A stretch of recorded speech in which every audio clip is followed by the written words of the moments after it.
Well, I won't tell anyone. I'd just love to know how you wangled it, that's all. I didn't have to wangle it. I just asked if I could work with Dr. Field instead of Dr. Haslam. To gain some experience of working with other people. What's wrong with that? It's a load of bull, that's what's wrong with it. You don't want to work with Dr. Haslam because Dr. Haslam works with Mrs. Sabatini. And Mrs. Sabatini does twice as many operations as Mr. Copeland, who just happens to work with Dr. Field. What you mean is you want some experience of working with someone who doesn't do so much work. Yes! Do you know, I've been here till 7:30 3 times this week. It's all right for her. Zooms off in a Mercedes and bungs a couple of pheasant in the microwave. The only time-saving device I've got is a key ring that bleeps when you whistle. You can try anything. My Way, the Yellow Rose of Texas, it still won't iron your unmentionables. If I don't leave here till 7:30, I don't get home till 8:30. By the time I've had a bath, cleaned up some catsup, cremated a couple of beef burgers and switched on the telly, they're showing Good Morning Britain. And there's her, saying nice early start in the morning, please. Joe, can't we do something about all these patients? Any suggestions? Well, I don't know. What we always do. Put Mr. Copeland's further up the corridor and anyone from Mr. Hopeland outside Theatre 3. That's what we are doing. All this lot's Mrs. Sabatini. All of them? Mrs. Watson! Oh, God. I think you know me well enough to accept that I don't like complaining. No, you don't. It's amazing how often you manage it, considering. Well, if that woman sends for any more patients, would she please build a flyover so I can get mine past? Surely even she can only do one patient at a time. And that's because she started doing the odd spleen with her feet. I'm sorry. I'll have a word with her. In all my years as a consultant surgeon, I've never seen anything like it. Not 3 patients all on the same day, no. Yes, Joyce, by Yes? the by. It's nothing important or anything like that. It's just that Simon Field tells me Michael's working with us for a while. Yes, he asked if he could switch. And that's all right, is it? That's allowed? Why shouldn't it be? What I mean is, we were perfectly happy with the other ODA. Katie. Simon wasn't. He said she was too slow. Oh? I'm now sending for a sinus washout. And if necessary, I shall blast my way through with the territorials. All right, I'm going. Now look, Sheila, I know you're trying to get your waiting list down. I am getting it done. No, you're not. It doesn't count if you just stick it in the corridor and wave to it now and In again. the last 2 months, I've done more operations than Biggles managed in a lifetime. Then what's going on? It's not my fault, it's Jonathan. I just sent for 2 patients at the same time, thinking they're both 5-minute jobs. They'll be in and out like stud whippets. But for some reason, he's taking hours getting everyone off to sleep. My God, I've seen Mantovani do it in half the time in a supermarket. He's usually quite fast. Like most men, it's their one saving grace. No matter what they're up to, one rarely misses more than 10 minutes of the midnight movie. I take it everyone's blaming me. No, although we have narrowed it down to either you or Brer Rabbit. Look, Jonathan, she's got patients stacked up in the corridor like delayed flights to Benidorm. Have you got a problem? Well, it depends how you look at it. Patient's fine. Blood pressure, pulse rate, all normal. So wheel him in. Unfortunately, he's still wide awake. Oh. And before you say my God or Jonathan or some choice multisyllabic word ripped out of Gray's Anatomy with an exclamation mark stuck on the end, I'd just like to say it is your fault. I see. You're going to qualify that, are you? Or emigrate to the Soviet Union? If you didn't put so many patients on your list, I would be still working with Michael instead of that bimbo, Katie. She's not a bimbo. She's a qualified ODA. Oh, I know. Brilliant. Everything in its correct place. Tubes, drugs, syringes. So? I could never find a damn thing. Tubes, drugs, syringes. I don't want them in their proper place. I want them where we normally put them. You're a consultant. Surely you just tell her. I have done, till I'm blue in the face. She just says, well, that's not the way we were taught at St. Thomas's. For God's sake. Use some authority. Put your foot down. Sheila, it is like pulling teeth. It's not just the time spent putting everything back in its wrong place. She can't do a thing without doing it properly. Which is fine if I'm working the same way, but I haven't done anything by the book since 1975. So we both end up in a tangled mass of saline drip and elastoplast. We'll have to get through this somehow. You'll just have to press on. All right, but don't blame me if you're stood there like an unemployed clothes prop till next Pancake Tuesday. Joyce, can we go and have a word with the patients? You know what it's like, just lying there, nothing happening. No, I don't, but it sounds like bliss.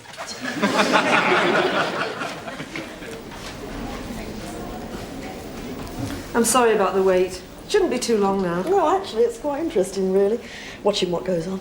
A lot of the patients say that. Who's that guy over there?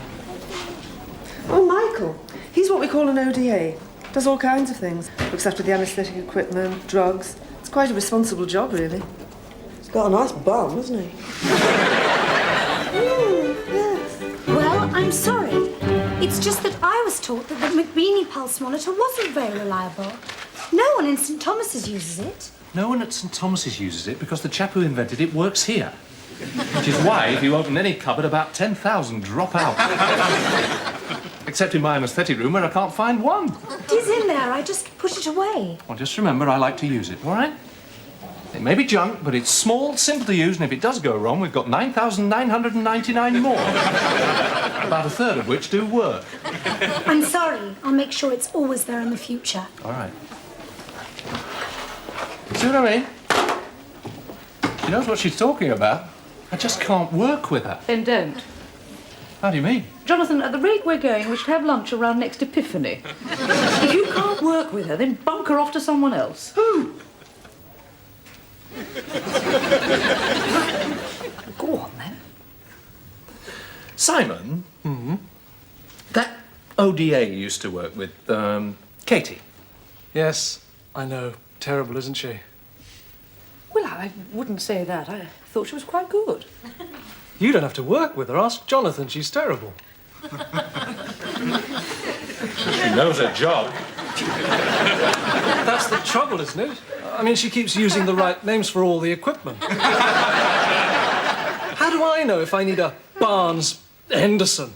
If she said little tweezers with, knobs on the end, I might have a clue what she's on about. Well, if you don't mind my saying so, that is typical of you. What? You patently haven't given her a chance. Oh, I see. I work with her for 3 months, whereas you two get fed up with her after 4 hours, and I'm the one who hasn't given her a chance. I don't know what you mean. We both thought she was quite charming. So everything's all right then? Definitely. Fine. But if you take her back, there's 10,000 quid in a locker at Victoria's. No thanks. If Jonathan has problems, I have problems. If I have problems, I expect you to do something about them. Why? Because I can't think what else you're here for. There's possibly for decoration. And we both know gladioli would have been cheaper. For a start, they don't wilt so fast. Look, Sheila. Katie's a qualified ODA, trained at St Thomas's. Michael trained at St Thomas's, but when he came here, he realised we do things differently. Which she calls the wrong way. Which it isn't. Well, actually, it is, but we do it on purpose. Exactly, because no one here gives a stuff about St Thomas's. Look, the point is, all the ODAs here know their job. It's just that she knows a refined version that some of us aren't familiar with. It's a bit like music. She's reading the dots while the rest of us are bashing it out from memory with a forefinger and raw knuckles. It's still Beethoven, but you can't practice in the same room. Well, I'm sorry you're stuck with her. Why? Because everyone else says the same thing. She's impossible to work with. When she ended up with you two, a sigh of relief shot up the corridor like a crash trolley. Joyce, we've got a full list tomorrow, plus whatever Sheila adds on at the last minute. What do you want me to do about it?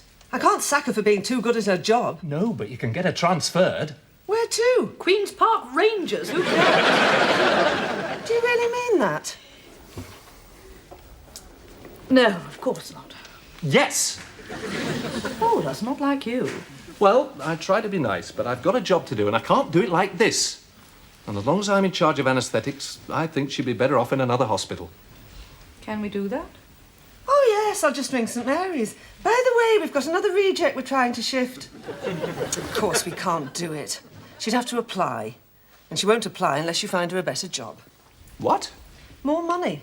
And if I know Katie, more responsibility. You mean she gets a better job for being useless at the one she's got? That's how I got mine. Or find her a job in a private hospital. That'd be even better. How? I don't know. Ask around. So we thought, as you do more private work than the average tree surgeon, that you may have a few contacts. To get this girl a job? Yes. I'm not sure I have, no. And in exchange, your patients will be handed right-of-way stickers as they come up the corridor. Of course, I am rather good friends with Charlie Macklin Smith at the Whitcliffe. Excuse me, if I could just make an objective comment here. I find this totally outrageous. Thank you. Charlie Macklin Smith Is some sort of big shot in surgery, is he, as opposed to a brewer's rep? This girl has done nothing wrong except show a few amateurs the way the job ought to be done. Neil, it was my idea. She doesn't fit in. Well, I happen to think she does. Simon and I have worked with her for 3 months, never had a single complaint. Well, actually... Not one. And I'm giving you all notice as from now. If you try and boot her out, I shall kick up a stink they'll hear in shopping malls in Vladivostok. Think about it.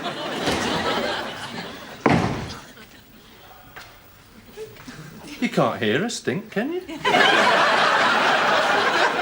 Extraordinary behaviour. Yes, well, if you'll excuse me, I'd better get going. Simon?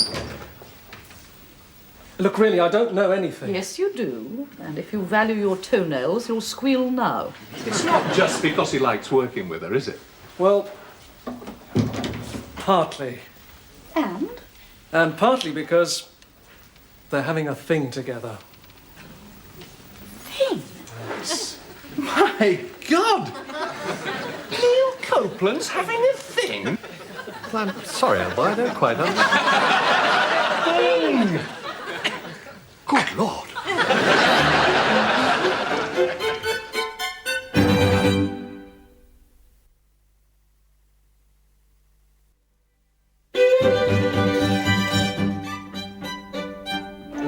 It's just a biopsy after the cryoprobe. It won't take long. You don't look very happy. It's just I was going to go and see a film tonight. Still make it, surely. What time's it start? Just after the laparotomy and before the cryoprobe and biopsy. It's just you did choose this job. I know. You wouldn't believe they'd give it to someone that thick, would you? You've added another patient. If you get a move on, there wouldn't be any problem. What did Michael say? He's not coming back. Nothing else? Oh, plus a lot of other stuff I promised I wouldn't tell you. Like what? Well, I can't tell you, can I? Well, of course you can. Look at Joyce. Swears secrecy unto death. Get her under a hairdryer. She spills the beans in 10 seconds flat. What is it about women and hairdryers? I didn't say women. I said Joyce. There is a difference. If I say Neil Copeland, I don't mean every two-faced rodent. I just mean Neil Copeland. Is that what you think he is? A rat? Yes, I do. It's sneaky. It's underhand. And it means we can't get rid of the bimbo. I must say, it makes me feel a bit uncomfortable. I mean, I know his wife, Diana. She's wonderful. Now, why doesn't Michael want to work with us? That's why. Sheila, your operating list is like a boil on the nose. Every time you look at it, it's got bigger. People like some time off now and again. They've got boyfriends, girlfriends, husbands, wives. Some of them, believe it or not, like to just go home and put their feet up instead of staying here half the night lopping a verruca off someone else's. I don't do verrucas. If there were one going spare, you'd shove it on that list. Jonathan, people don't get ill one at a time in strict rotation. I am in general surgery. If somebody comes to me with a dodgy bile duct, I can't say, I'm sorry, I've done a gallstone this week. Come back with a broken leg, they're bored stiff in orthopaedics. Cases pile up. I have got a waiting list that the government wants me to cut, so long as it doesn't cost more than a few sticking plasters and some TCP. And I'm going to cut it!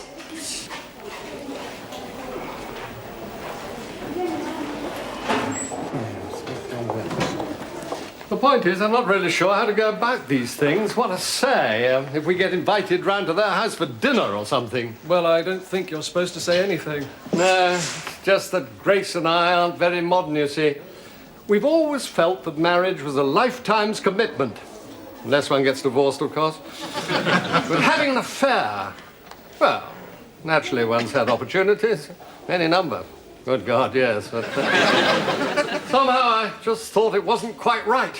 No. Then, of course, there's another problem. Sorry? My wife. She's not got many faults, God bless her, but the few she's got are rather on the big side, and one of them's a tendency to blurt things out.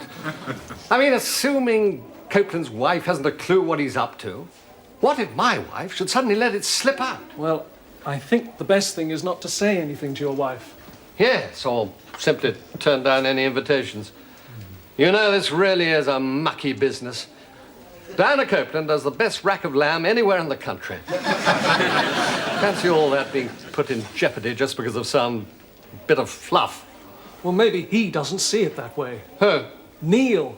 My dear chap, Neil Copeland can't stand lamb. I'm the one they always do it. Really is quite heartbreaking. Oh, It's all right, old boy. I realise I'm persona non grata in polite circles. I just left some chewing gum in my jacket.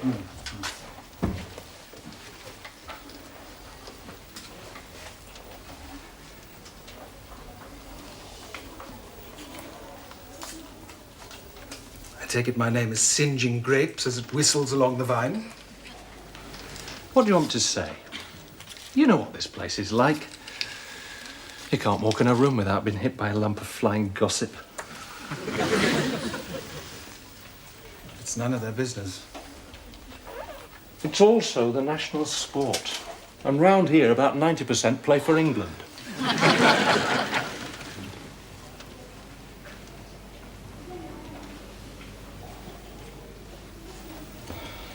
You going to sit there all day? Possibly. You know you can't smoke that in here.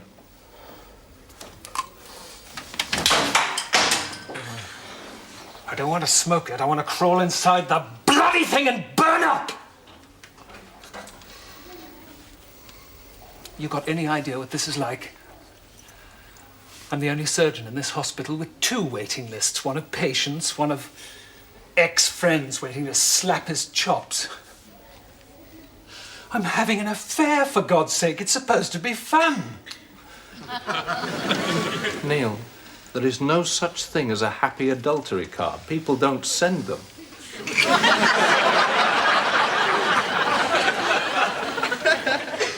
No, I didn't mean that. I don't know what you mean. Who said having an affair was going to be fun? Well, there's got to be some reason why everyone does it. I mean, if you saw a demonstration, you'd give it 10 for potential. Meaning? Meaning, I thought at least I'd get as much out of it as I'm putting in. Is it as bad as that? How can I hold a scalpel when I'm shaking all the time like a ruddy food blender? I'm just worn out, that's all. I'm too old for all this. Here, look. Here. Come on! I'm taking off my trousers in Katie's flat, and my kids drop out of my pocket like spare change. I can't cope with that kind of thing. I'm not built for it. Then pack it in. I'm trying every week for days. I say, that's it, finished. Then we'll go out for a meal or just a walk or something. She's done something different with her hair or her makeup. Jonathan, she's not just flavour of the month. I'm in love with her.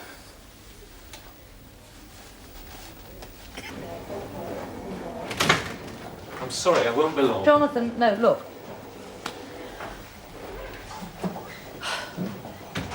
This isn't going to work, is it? I mean, despite what Neil Copeland says, if we have serious problems, then I really think we should do something about Katie. I know. Neil agrees. What? Neil agrees. Says it might be for the best. So, if you could have a word with George, see if he's got any ideas about finding her another job. Excuse me, just a minute. This may seem like a minor reversal to you, but one of us just happens to be gobsmacked. Are you telling me that Neil Copeland now wants her to go? Sheila, he's sitting in the changing room crying.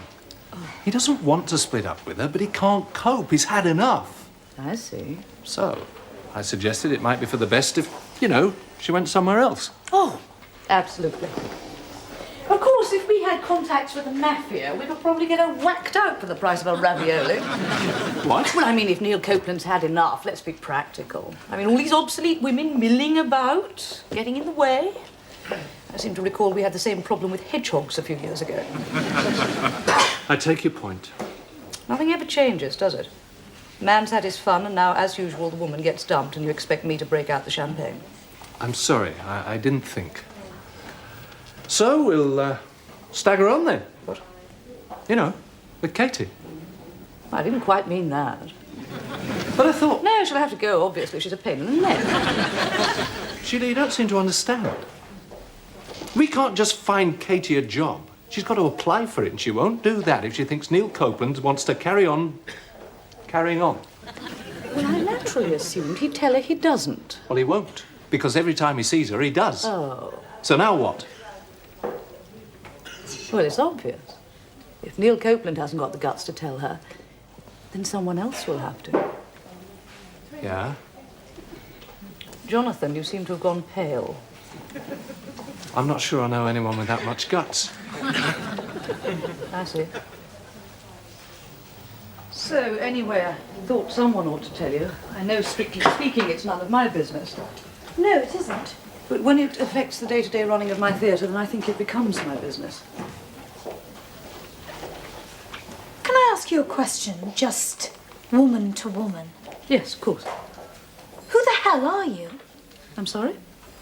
Well, I've seen you around, but I can't say I actually know you, and as far as I can remember, you don't know me either, but you've still decided I'm some tart you'd be better off getting rid of.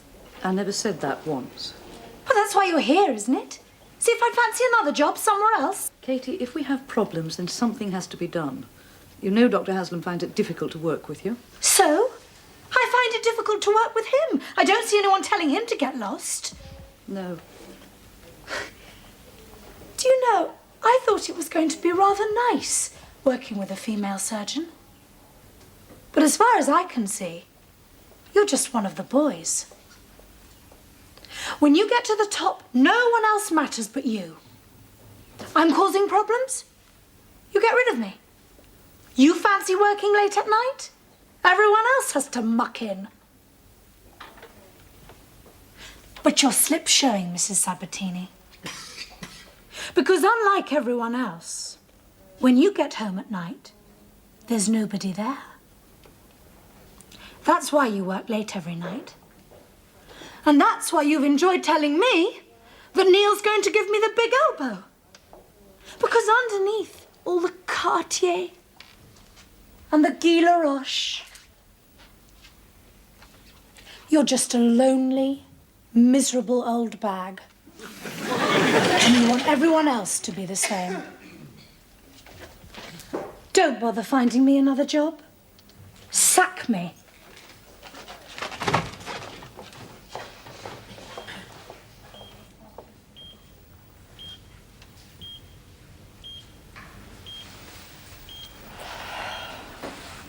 Would somebody please say something? Well, I don't think you're an old bag. Thank you. That'll do for a start. And you're certainly not miserable. Well, only because she made you miserable by saying you were. And let's face it, someone had to go in there and tell her she'd been dumped. Ready back on. Why? Because we got work to do. And we couldn't do it with all that going on. At last, someone who realises I don't do everything for my own enjoyment. Of course you don't.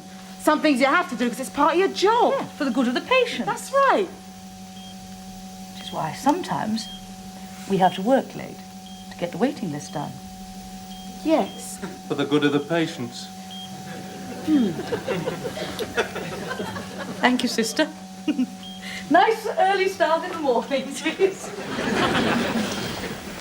Me and my big mouth.